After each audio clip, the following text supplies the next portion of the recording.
Buongiorno Andrei Kurkov, Buongiorno. come sta? Bene? Abbastanza bene, grazie.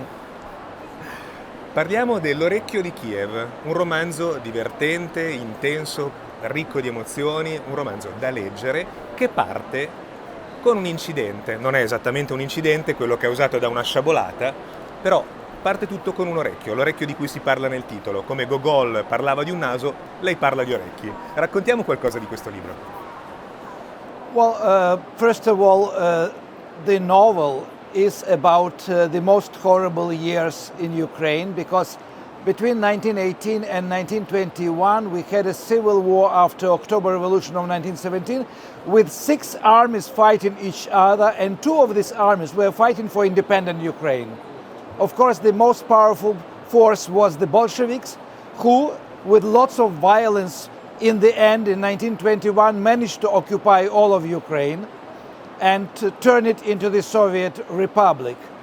So Ukraine lost its chance to become independent, but it retained its mentality, its humor, and actually, you mentioned Gogol.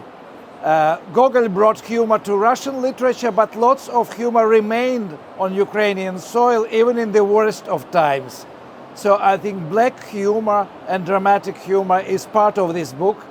It's a crime story, it is a historical novel, and it is about life of people in Kiev in the most difficult times, with lots of honest details which are not known to anybody, because I had access and I still have access to lots of archives, and some of the archives I have at home now to write next novels about Samson and Nadezhda.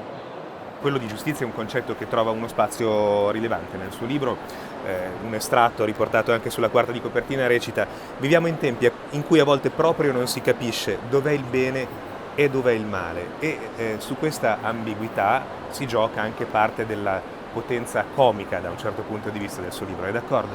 Well, I mean, when you think about justice during the civil war, during the change in governments and change in armed forces which are coming and replacing the authorities of the city, it's very difficult to say that justice can be done because, first of all, every power changes the rule and brings a lot of absurdity, and lots of uneducated people are becoming the functionaries, the clerks, the people who decide destinies of others.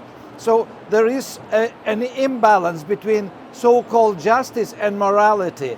And for Samson, it's very important to understand what is real justice and what is real morality, because according to the Bolsheviks' rules, people who didn't commit crimes were criminals. And there are lots of examples also in the book how it was working. I mean, for example, the Bolsheviks allowed peasants to have pigs, but didn't allow them to slaughter and to sell meat. And so if you have a pig and then you sell the meat, you can be sentenced to 3 years, 5 years in prison, because according to the Bolsheviks' rules, all the meat belongs to the government. But when pig is alive, it can belong to the peasant. So it's just a small example of the so-called criminal system that Bolsheviks brought to the territory of Ukraine and to the territory of Russia.